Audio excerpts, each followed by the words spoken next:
आदित्य 27 वर्षीय सफल बिजनेसमैन छुट्टियां मनाने एक हिल स्टेशन आता है। पहाड़ों से घिरी यह जगह किसी सपने से कम नहीं लगती। वहीं नेहा 25 वर्षीय खूबसूरत और मासूम लड़की इस हिल स्टेशन पर एक कैफे चलाती है। वो हर सुबह अपने कैफे में सैलानियों को चाय और कॉफी सर्व करती है। आदित्य की नज़र पहली बार नेहा पर तब पड़ती है जब वो अपने होटल के सामने बने छोटे से कैफे में कॉफी पीने जाता है। नेहा की मुस्कान और उसकी सादगी आदित्य के दिल को छू जाती है। दोनों की हल्की फुल्की बातें होती हैं, लेकिन आदित्य को महसूस होता है कि नेहा के चेहरे पर एक अजीब सी उदासी भी है, जैसे वह किसी राज को छुपा रही हो। आदित्य अगले कुछ दिनों तक रोज नेहा के कैफे में आने लगता है। धीरे धीरे दोनों के बीच दोस्ती हो जाती है। आदित्य को महसूस होता है कि नेहा भी उसे पसंद करने लगी है, लेकिन वह हर बार अपनी भावनाओं को छिपाने की कोशिश करती है। एक रात आदित्य जब होटल वापस जा रहा होता है, तो उसे नेहा सुनसान सड़क पर किसी से बात करती हुई दिखती है।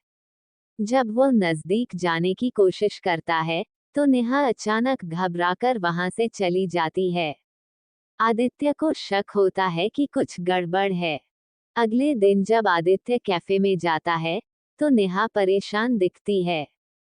उससे रहा नहीं जाता और वो पूछ बैठता है, नेहा, तुम मुझसे कुछ छुपा रही हो?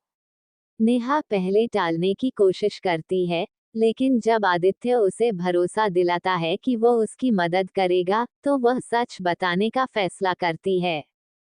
नेहा बताती है कि कुछ महीने पहले उसकी दोस्त रिया की एक हादसे में मौत हो गई थी। लेकिन नेहा को लगता है कि वह कोई हादसा नहीं था बल्कि हत्या थी। रिया के मरने से पहले उसने नेहा को एक रहस्यमय आदमी के बारे में बताया था, जो उसे धमका रहा था। नेहा कहती है, उस रात भी जब तुमने मुझे किसी से बात करते देखा था, वो वही आदमी था। वह कह रहा था कि अगर मैंने ज्यादा टांग अड़ाई, तो मेरी भी वही हालत होगी जो रिया की हुई थी। आदित्य को अब यकीन हो जाता है कि यह कोई मामूली मामला नहीं है। आदित्य नेहा को सुरक्षा देने का वादा करता है, लेकिन अगले ही दिन एक खतरा और बढ़ जाता है। नेहा के कैफे में तोड़फोड़ हो जाती है और कोई एक अजीब सा नोट छोड़ जाता है, चुप रहो, वरना अगली बारी तुम्हारी होगी।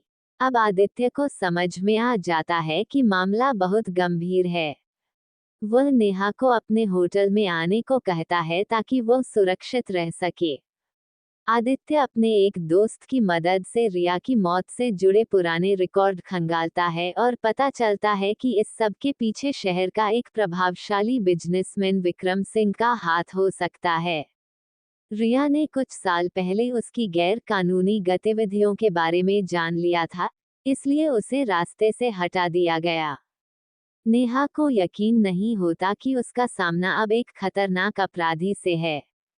आदित्य और नेहा पुलिस में जाने का फैसला करते हैं, लेकिन तभी एक खतरनाक मोड़ आता है। नेहा गायब हो जाती है। आदित्य को एक अनजान नंबर से कॉल आता है, अगर अपनी जान बचानी है, तो शहर छोड़ दो, वरना नेहा जिंदा नहीं बचेगी। आदित्य हार मानने वालों में से नहीं था। वह अपने दोस्त की मदद से पता लगा लेता है कि नेहा को विक्रम सिंह के फार्म हाउस में रखा गया है। बिना समय गवाए, वह पुलिस को सूचित करता है और खुद भी वहां पहुंचता है। वहां विक्रम सिंह अपने गुंडों के साथ नेहा को मारने की तैयारी कर रहा होता है। आदित्य बहादुरी से लड़ता है, और इसी बीच पुलिस भी पहुंच जाती है। एक लंबी जद्दोजहद के बाद विक्रम सिंह और उसके आदमियों को गिरफ्तार कर लिया जाता है।